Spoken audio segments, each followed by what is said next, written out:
Hi, I'm Dan Melnick from Sonic Bids, and I'm sitting here today with Jennifer Sellers, a music industry veteran out of New York City. We're going to be talking about all things independent music and more. So welcome to us and our conversation. Jen, how are you? Hey, Dan. It's great to see you. Nice to see Again. you. Cheers. So Jen, you're a vet in your own right in the local scene here, and actually now all around the U.S. really. Tell us a little about your history in the music industry and how you got to where you are today. Sure. So my journey's been kind of very DIY and figure it out as you go. I started working in the music business in college, just as doing some favors to friends who are musicians, booked some shows, promoted some shows, and that led me into some internships in New York City. I worked with Big 3 Entertainment. I went through as an intern looking for Courtney Love's next guitar player, which was really an interesting experience, going through all the send-in EPKs and personalized letters and photographs and stuff. That was fun. But always knew and stayed within the live music space. So I ended up working with a local independent promoter who had a booking relationship with a few venues in New York City. What that meant was the promoter themselves ran the calendar. They held the calendar for a venue. So they were in charge of everything that went in, from some private events to ticketed shows. I ran most of the ticketed shows. I worked the shows. I was the box office manager. I did booking. And a lot of that was just figured out as you went, and it was based on what artists you were booking and what bands went together and having headliners and finding the right support. Often we'd look for local support, local bands in the city that matched musically, that would support the show, that got excited about the show. And I worked with a lot of the logistics and operations for those shows happening. And like I said, I was at the shows a lot, running the shows, box office settlements, and got to know a lot of people. You got to see a lot of familiar faces. A lot of the music industry people came out to support each other. This is actually how I met Dan. Dan and I met each other through a band he was in, and we started working together where he was his own booker. And we did many shows together. A lot of it was, hey, I want to bring my friends out to a show and hang out. That's kind of how it started. You wanted to have a show, and I think it might have been for your birthday. Oh, it was some event. My first show with my band ever in New York was at Sullivan Hall. I believe it was January, I want to say 2010. Could be. With By the Sky, and Jen was doing the door, and I was absolutely terrified of Jen. She was no nonsense. Wildly at the door. Scary. Yeah, you have your door persona is not to be fucked with, and yeah, even settling at the door that night, I was pretty afraid of things. I was also one of the people in a band that would constantly be like, "How many do we have? How many do we have? Yes, How many you do were. We have?" I want to know because I did it. I do it. So I did it and I do it, and but that's how we first met, and yeah, that's it's been ever since. And a lot of the cool part about being at the shows is, like I said, you tend to see some of the same faces, and they were musicians supporting their musician friends. There were bands that just played a show and they were coming to see their musician friend. And often, and fast forward, it was a lot of bands would say, well, I want to book shows with this band and this band. And it was the right thing. It was the right thing to kind of have like-minded bands together, bands that would support each other. And then not only do you have your fans out to see you play, but these fans are sticking around because you're sticking around and they want to hang out with the band. So it made for a successful night. So what projects are you currently working on? So I have a few things running right now, as most of us do when you're in this industry. But I am currently running a lot of events. I have events. I'm the events director for a company called CoMuse.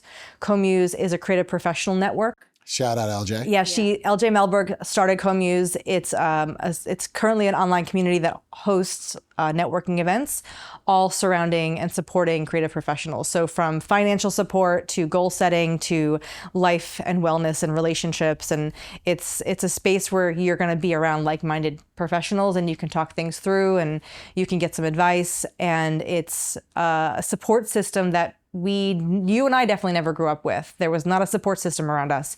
If you had a mentor, you were lucky. If you had a nice community of people you worked with, you were lucky. But there wasn't a lot to look forward to. And I think and I can say this, that I think there's a lot of people that have mentors. I know that we just interviewed with Chris, and Chris has had a few of them, people he looked up to and saw their journey and would like to follow suit.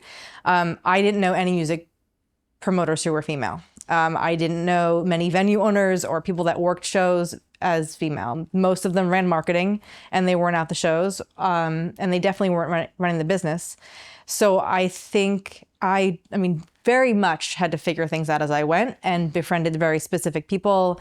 And you and I, actually, that's part of the reason why I think we bonded a lot, is that we would just commiserate. Oh, there's also like, yeah, I mean, I think we used to say back in the day, there was like 10 of us. Yeah. At least around that we knew, right? Yeah. And that had such a niche job in the music industry as an independent promoter and independent promoter. Yeah. Yeah. Yeah. Oh, and also October 14th for the CoMuse event in Brooklyn, right? Yes, that's right. Thank you for the shout out. October 14th, 2024. That's the year we're in. Mm-hmm. The Wandering Barman in Brooklyn. Yes, I'm planning on trying to make that, which I'm hoping to make that, at least. If not, I'll planning to try. Yeah, I'll it's in my calendar. We'll see how it goes. I'll send some diplomats in my stead. If not, it'll be fine. No doubt. Send all of your year's worth of interns. Yeah. That's one thing that I always respected you about, is that Dan has a really fantastic relationship with a lot of people that work for him. So. Yeah, and having internships is important if you're trying to work it out in the music industry. Yeah. I wish I didn't have any. I wish I did. Yeah. Because there's a lot of people that I still work with to this day that work really closely with our company, that were interns, over 10 years ago for me. Like one works for VaynerMedia, Jeff Sheesby. He just popped on and gave us all kind of a social media marketing tutorial the other day, which was really, really mind blowing. It was great. Yeah, I mean, that's a big piece, is that you don't know where people are going to end up and what jobs they're going to get into. And I have found at this stage, having been in the industry for over 15 years, there's a lot of people that are coming back around for me, and they're in levels of better stature than they were when we were interning together or when we were just starting out. Mm-hmm. And so those relationships can sustain, because when you are in this industry, you really want to be in it, and you either tough it out and figure it out, or you just don't, and you're somewhere else. So you're working with CoMuse? Yes, sorry. That's right, there's more. So I'm working. Yeah, I know there's more. Yeah. They're working with CoMuse. I'm also an independent promoter. I've been working with CEG Presents for those 15 years. That's where I got my start. I've developed in that company from start to finish. I've done all of it. I have run marketing. I have run all of our staffing. I have run all the operations and booking. And so at this point, we're a collective of people who book shows in many different rooms in New York City. We go in other markets like DC and Baltimore. We have these fantastic series events that we do, late night after parties. When Fish plays certain markets, we'll do the after parties, fishafterparties.com. Nope, .nyc. That was new. And we do late night shows during Jazz Fest in New Orleans. So that's something we've been doing for about 10 years. I think we just had our 10th annual or 11th annual series. And so in that world, I'm working with all different venues and all different artists. And it's been, it's exciting to have something very specific to pitch and a specific vision to pitch. And I'm still doing that, and I'm still working the door at some shows, believe it or not. Yeah, you told me that. I mean, I'll work the ones that I want to really be at, or the bands that I'm really excited to see. And I'm also involved with the National Independent Venue Association, NIVA. NIVA was developed in 2020. We started a conference in 2021, and I've been the events director for the past few years. And so each conference, it takes place in a different city. The cities bid for the opportunity to host the conference, and it's the largest collective of venue owners, promoters, festival organizers, and just venue live music professionals. So it's something I love being involved with. This is my world. It's my ecosystem of the people I get. It's the people who I love talking to, and you talk the same language. So that's the third or fourth. Fourth one is Queens Rising, which this is something a little bit of a labor of love because it's a nonprofit, but this is something that supports the arts and cultural experience and people in Queens, New York.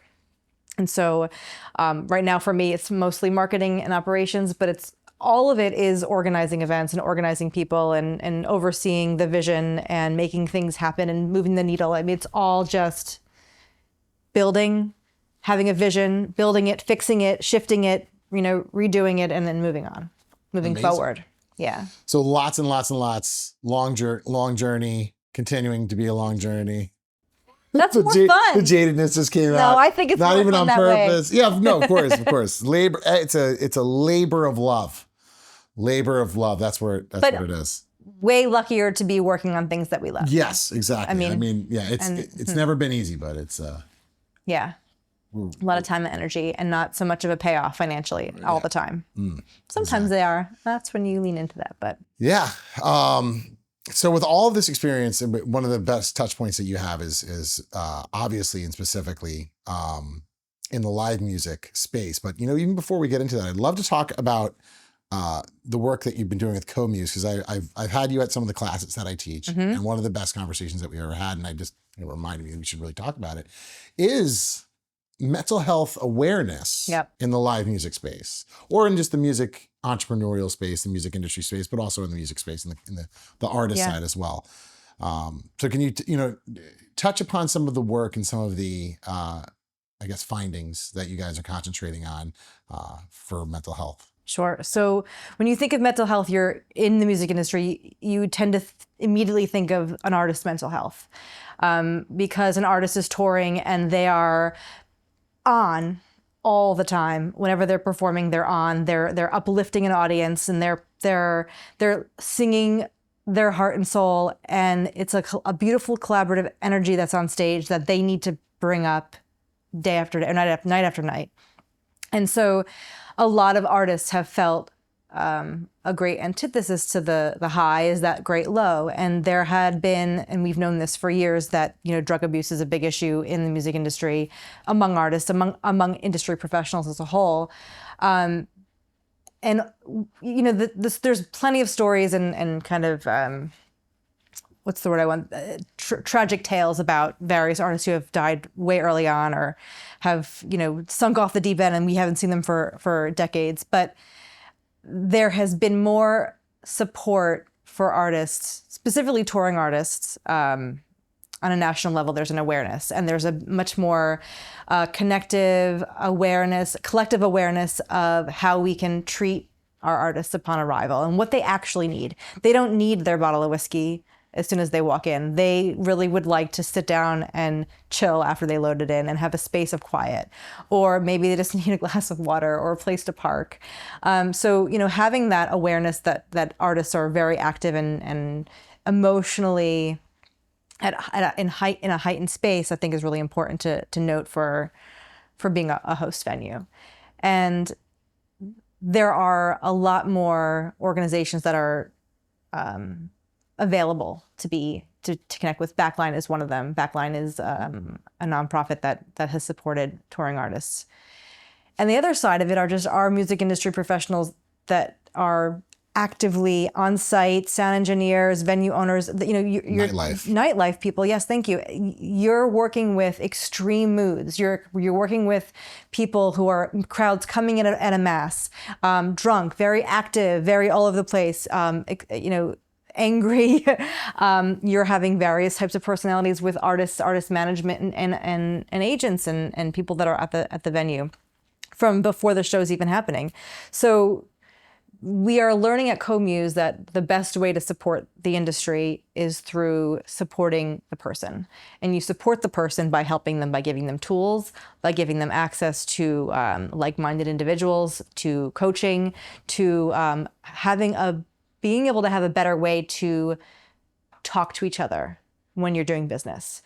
I've had plenty of scenarios where I'm settling a show and someone's not happy with the result, and we're fighting about it. We've never really fought, but no, because I always brought people. That's true. Yeah. But there's a lot of emotion and feelings that go into this industry, and I think. Yeah. With the independent side, I've been in the same way where, and it's all kind of linked. I mean, I've had drunken performers usually, come try to settle at the end of the night.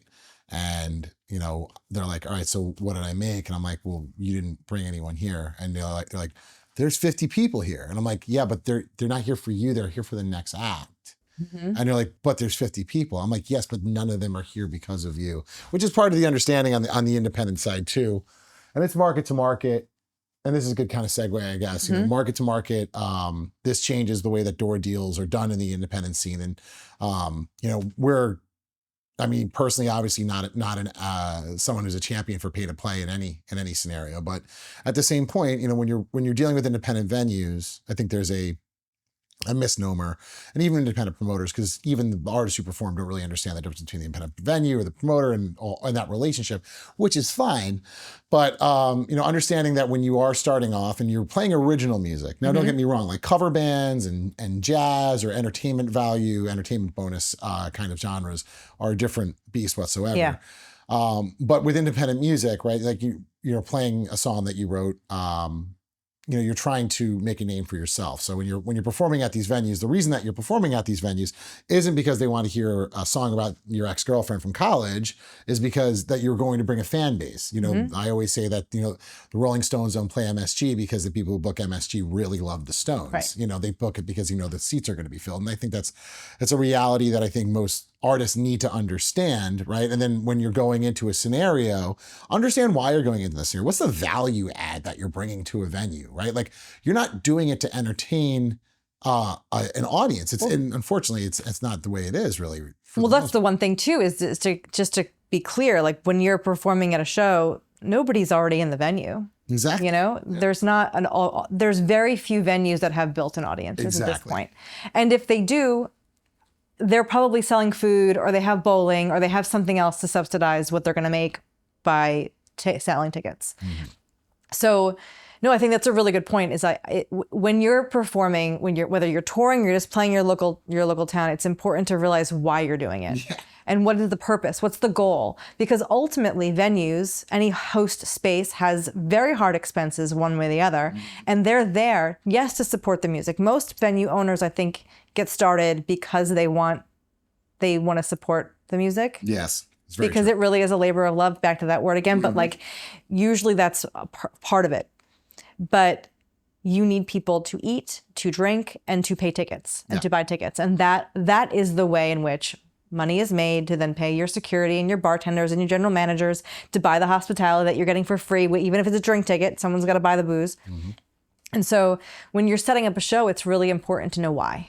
Yeah. And it could be as simple as, well, it's my birthday, or we just recorded an incredible song and we want to get loud about it. And I would say, when you're playing those shows, make it clear that it's an exciting event. Look for other like-minded bands that you can pair with to build something that's beyond just you on stage. And so when you start to look at it like a larger ecosystem where one helps the other. Symbiotic relationships across the board. It's really important that you identify that and find the right venue. There's many venues that are known for a certain genre of music. Are you going after a venue that plays mostly metal bands and you're a jam band? And there's some venues that really actually stick to that brand, and that's important for them. And it's good to understand where you are in the market. It could be anywhere in the world. I know that even city to city, the scenes and the logistics of those scenes change, but especially, country to country. But in the US, is what we're really locked in on here is, understanding the market, understanding the venue's brand, but also, something I was talking about earlier today, honestly, with someone was, with the door deals, right? If you are doing a door deal, and ticketed shows. Should we clarify what a door deal is? Is that kind of clear? Good idea. Door deal is a percentage of the tickets that are sold at the door given back to the artist as compensation for their performance. That's pretty. Yeah, that's really Anyway, so with the door deals, when we were really more watching, you're still doing it, but I was more in the trenches of independent promoting.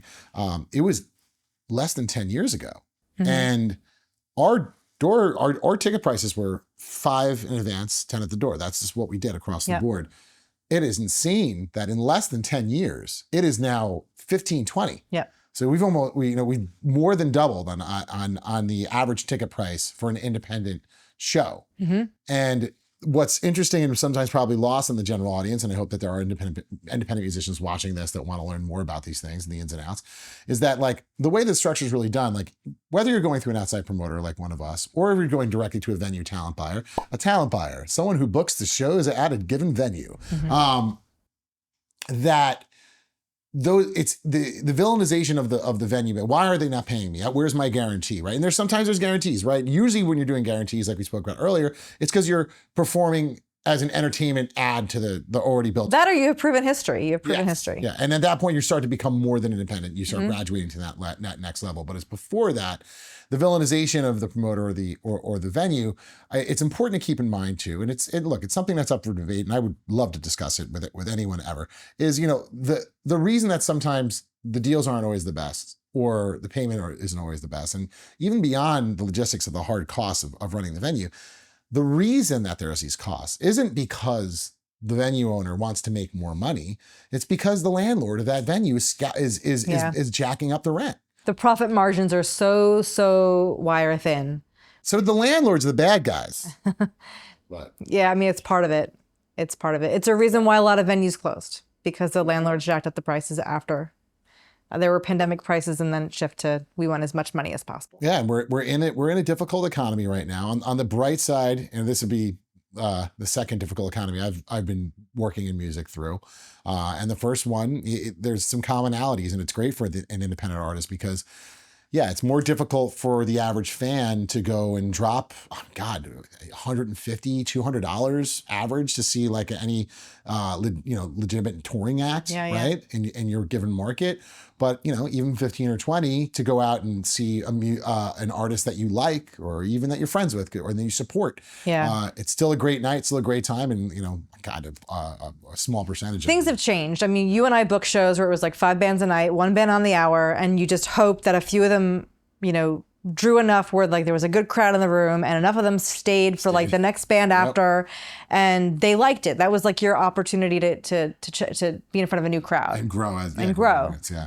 So I think it was the 5-band bill. Yeah. Now it's less than that. People are not going out in the same way. There are more seated shows. There are more early and late shows, end of story, versus the multiple band bill. So you have the headliner and then the support. Yep. And then you clear the space, and then you have a DJ. Okay, let's pause on that for a second, because the clear the space thing is something I'm like obsessed with. Okay. Why in the world? And look, I know there's some venues like Mercury Lounge, for example, that is consistently sold out, right? And clearing the space makes a lot of sense in that scenario, right? Yeah. But I've been to venues, I've promoted at venues where they clear the space for the next show, but there's nobody fucking there. I know. So I'm like, why logistically can you not be malleable to a scenario where obviously don't kick out the 50 people who are here? I'll tell you, it's really silly. It's usually the ego of whomever is running the show next. Oh, I don't want to sound check in front of people, or they didn't buy a ticket to my show, so they shouldn't get to watch it. But shouldn't it be up to the venue owner to be like, but sometimes, shut up? I'll be honest with you, with all the venues I work with, I've never asked for a showroom to be cleared. No, I've never done that either. It's been, if ego a second aside, show, logistically speaking, if you're about to perform your art, why would you not want anyone to see it? Like, that's insane. I mean, ego's, something. I always consider that to be more of like a West Village, like 90s style of booking, of clearing. I mean, look, it depends on again, there's outliers and there's reasons why, and the symbol is like if you have an early show and the second show sold out, obviously you have to clear the early. Yes, that makes sense. That's sensible. Yeah. When you have the artist wants a closed sound check in between, or there needs to be a full staff or table turnover in between the shows for whatever the purpose is, but those aren't the venues we're talking about. Usually we're talking about standing room open spaces that people are being shifted out to turn over, and they could have been hanging out in the bar drinking, and usually a handful of them stick around for whatever's next. Yeah, that's nuts. See if they like it. I love the venues. There's many venues though that have spaces where there's the performance space and then there's the separate bar. Mm-hmm. That allows people to stick around and fully start the second show with fresh ticket sales and allow people to repay even for the second show. So there's reasons behind that. But yeah, as a whole, the way that a venue calendar and booking night was booked 10 years ago is different than now. and people don't go out as late. And you really need to find that specific crowd that you know will come out for 11 p.m. door time, and the show or DJ or whomever starts at night. When CEG does our after parties, we do look to clear the room in between, but usually there's like 4 hours in between, or there's 2.5 hours, and we need to have a sound check, and we need to clear and change over the room. And sometimes there's new staff that comes in. It just depends. Interesting. So in those cases, our audience is very specific to coming late night, but that's not ever across the board. That is when somebody is playing in town and we're doing an after party. All right. So for someone who's now booking all these shows actively, and we're talking about, the way it used to be compared to what it is today. I know, it's just because we're turning into those people, by the way. I noticed. If I catch myself saying, I've been doing this for a long time, that's when I should start hanging it up. But the question I have for you is the way that an artist promotes themselves to a booker and also to their fan base. Has that changed? That's a really good question, because it really hasn't. Interesting. When you're trying to get booked by somebody, promoter or talent buyer, they need certain bits of data. And most of that just surrounds where you've played, It's always number one. What fans are paying to see you. Have you been doing a plethora of free shows and you're doing 150 people? That's awesome. But when we actually need to sell a ticket, what percentage of that 150 is going to come out and pay? Hopefully it's going to be enough, but let's not think that we're getting 150 people at $15 when it used to be 150 at $0. So that's a fair thing to say, and it's meaningful. If I've booked a band that played free shows and they're killing it, I'm going to take a chance on them. They have fans, people are into it. Yeah. But my risk is going to be less. I'm not going to put up as much of a guarantee than if I would if I had them coming in for free and I'm making a ton of money elsewhere. So that transparency is important. And look, we all fudge numbers. We all add a little bit. That's not bad. It is a fact. But let's be realistic about those numbers. Let's not say that you're doing hundreds of people and you have like 15 that come out. That looks bad for everybody. Also, start to pay attention to your fans. I mean, I'm a mother. I used to go out and be out longer. I don't do that as much anymore. And as much. That's yes. But so I would be more likely to buy a ticket to a show earlier than if I knew it's going to go super late, because I'm not going to see the band I want to see. So who is your audience? Does your audience, a lot of them, they work in nightlife and they want to come out later because they want to go to some fun show after their shift. So take all that into consideration. So my point is get to know who your fans are. And what do they like? I mean, some music lends itself to a seated space. And that seated space could be a great, beautiful wine bar that has a stage. And that's just as good. And because you're giving them a different experience than they would in a standing club. So identifying who your fans are is really important. And then in terms of how you sell that, how you promote your shows, it's a similar mindset. It's talking about why the show's so important to you. What is different about it? What makes you excited about it? What songs might you be talking about? See, 'cause I think we talked about this too last we spoke, but what frequency would you suggest the independent musician in their given market play their shows? So in your given market, that's ideally your local market. Yeah. Your local market. Yeah. Hometown fans will come out and see you. I would say no more than 4 times a year max, and even that's a little bit high. And if you're playing 4 times a year, make it very different. Make it different clubs or with different types of bands. Because I feel like 15 years ago it was like, play once a month, at most once a month. And now I'm with you. I'm on the quarterly basis for your given market, because there's so much more things that you can do with your time. Yes. It's not to say you don't play more than 4 times a year, but don't play your local market. Yes. Experiment the other times. Do you live by like a ski resort that has live performances in the winter? Maybe check and see what they're looking for as far as original music, or maybe you can come up with a concept and that's what you're playing there.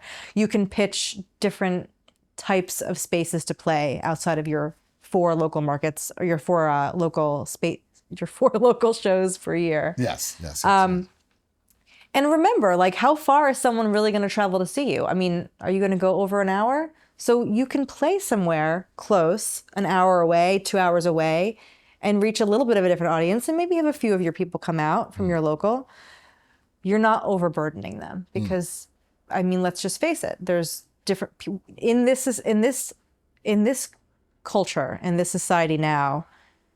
We have a very strong comfort level in staying home and doing things from our computers and from our TVs and from all of our electronics. So one thing that's going to bring people out is to support you because you're excited, because you're offering something that's greater than just another show at a $15 ticket. So do you think that the gig culture now is just forever in January, where it's hard to get anyone to come out of their house because it's too cold? That's a tough month no matter what, and always. It will always be a tough month. Yeah, it's tough. January is rough. So what are the key metrics? You talked about play history. What are the key metrics do bookers and promoters like you look at when it comes to... Yeah. And where do you find those metrics too? When a band submits to perform, I'll always go to whatever website they send me, usually their main website, just for curiosity, and see what they have sublinked from there. And I'll find music and I'll play it. And while I'm listening, I'll go through all of their social media. I'll see what kind of videos they've uploaded to YouTube. I'll look at their Instagram, Facebook, what kind of content are they posting? What kind of engagement are they getting? Is there comments? Are people talking about them? Are they being tagged in different things? And also the way they interact with their own fans. When you start seeing comments and there's nothing in response from the band, that's a lost moment. Sad panda. Yeah. It's bad. Sad panda. Yeah. Interact with your fans. Talk to them. Ask questions. You know, these are the people that are going to support you in some way. You can let them live in your internet world and they can just support you as being a fan on Instagram, or you can engage with them. And you can ask questions or put out pieces of a video and ask them their opinion. You can... One of the hints I've heard on the video content side is that it's important for artists to post videos not of themselves playing, just, you know, your normal, what you're going to get is you playing on stage, right? Blah, blah, blah, blah, whatever. Yeah. And it's as important to at least, you know, maybe 4-to-1, 5-to-1 to have videos of your fans. Let's see what the room looks like, because I love when I see the room. It makes the bigger picture for me when I see the video. You understand how people react to the music. Yep. You understand how many people are in the room. You understand the vibe, the energy, and it paints a much clearer picture to potential talent buying. So that's a good, do that. No, that's really good advice. I think that when you have a gig, use it in multiple ways. Use it to capture content for future social media. Maybe you ask a friend to just videotape the whole, or videotape. We all have it. Take your camcorders out. Yeah. But you take a video of videotape. Everyone stand still for 45 minutes. That's helpful, you know, and maybe do a post or pre-show interview real quick. You know, it's just fun. It doesn't have to be extreme or wildly creative. It can just be a little bit about your day before, after the show, and then you take it and you hold it, and then you repurpose it when it's time. You know, you don't have to live stream everything. You don't have to repurpose and post your photos immediately. Take it, look at it. How can you use it? Can you build something from the photographs taken to make a really cool ad for your next show? Take and gather content, because we're in a world where we all need a lot of content to fulfill our requests online. So speaking of requests, so the different things that you've done, many, many things you've done and that you're doing today, what does your tech stack look like? Like what softwares do you use to organize your calendar, to review submissions, to organize your outbound booking, inbound booking, outbound booking, inbound booking? Here, go ahead. I don't have much of a system when it comes to that. A lot of it is knowing that my email system remembers certain people and what kind of conversations I've had.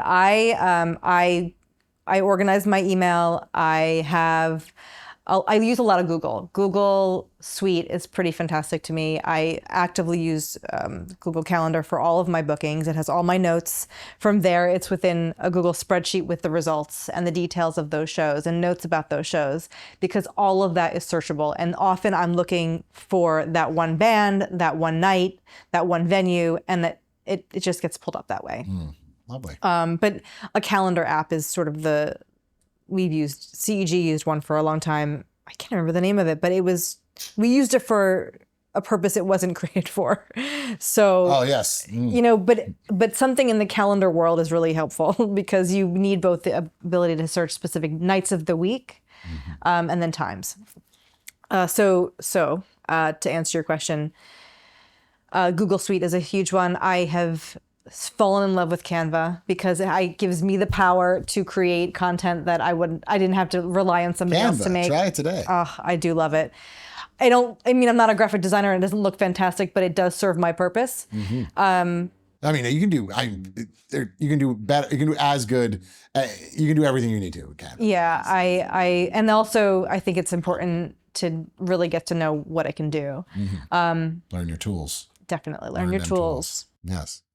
So you're in the New York scene. What kind of publications do you follow to find out the new up and coming bands and artists? Honestly, because my world has shifted a lot from actively booking emerging talent to kind of working with very specific emerging talent, I really kind of follow the band's email lists of bands that I like. I like to see what they put out. I follow on Instagram. I often will look at those Instagram accounts and see what they're doing. And it's important to tag each other. So I often find out about new bands from other band being tagged, or a venue that's promoting specific, promoting their calendar and they're tagging the band. So I often find out about bands through social media and where they're playing. So sometimes I'm looking for specific genres, but I generally I subscribe to a lot of band email lists. I subscribe to a lot of venue email lists to see who's playing where. Relics is one that I used quite a lot for a lot of our jam band relationships because they are usually kind of on the cutting edge of finding out who the next up and coming band is. They support a lot of the local talent, which is really important. And having worked with jam bands for so many years, there's a lot of them that we've worked with are now gravitating towards much larger spaces. And for us, while we still work in those large spaces, we are still working a lot with emerging talent. So hearing from a publication like Relics is really important to see where their ear is, because they're aware, and a lot of the ecosystem that the journals are involved with and the blogs are involved with really have to do with being aware of who's putting out what albums, who's touring with who's playing which festivals. And I'm not paying attention to all of that, but you have a writer or publication that sort of synthesizes all of that and then offers it to you, Well, yeah. So Jen, if you're around the New York area, Jen's probably out and about. So if you just walk around randomly, you'll probably bump into her, especially if there's loud noises coming from a specific room. Be sure to follow everything that Jen is doing. Queens Rising, NIVA, CEG, CoMuse. If you're out on October 14th, come have a drink with me and Jen, or don't drink because no one does anymore anyway. I know it's a big thing. We have a lot of non-alcoholic options now with all of our events, but yeah, CoMuse will be mocktail it. Yeah. We'll have all of the mocktails. Is the audience primarily New York? No, right? The audience is going to be from everywhere, but you never know who's in town. You may get a fan from this exact video that's then I need to plug my Philly event too. Yeah, because CoMuse will be in Philly on a Thursday, October 10th, and this is interesting because the space we're hosting it in is called the Rec, and the Rec is actually a creative co-working space. It's got two small venues in the space, and on the perimeter of the whole space are like creative studios. So you can become a member of this and that's incredible. Have a whole, you can have a studio, what we're in right now, and rent this out for the day. And I love that. Yeah, it's really interesting how your tools have changed. There are things. I don't feel the doom and gloom post-pandemic as much. I know that there's a cultural shift. Everything you're saying is 100% true. I do just think that we're still reorganizing as a scene since that catastrophe. We are. Yeah. There's a lot of noise, and there's a lot of opportunity, and there's a lot of confusion. Yeah. There's a lot of all of it. We'll get there together. But I wanted to say one last thing, because I think finding your community and having a collaborative sensibility in terms of developing your career in music is really important. That's not to say you have to collaborate musically with everybody, but you are not an island, and you need a community, and you need your fans, and you need your team to support you and to be involved. So find those people. And it could just be the friend you've had since you were in grade school. It could be the person that owns a business at the coffee shop next door that like loves music and they've got ideas. Like you don't know where it's going to come from. So be collaborative in nature. Consider that. Open yourself up to community. As Simon and Garfunkel once said, I am a rock, I'm an island. But they weren't saying it was a good thing. Yeah. If you caught the drift of the tune. Can we outro with that song? This is you, me, and Jen, live from Brooklyn. And this is us saying good night, Godspeed, and stay weird. Later.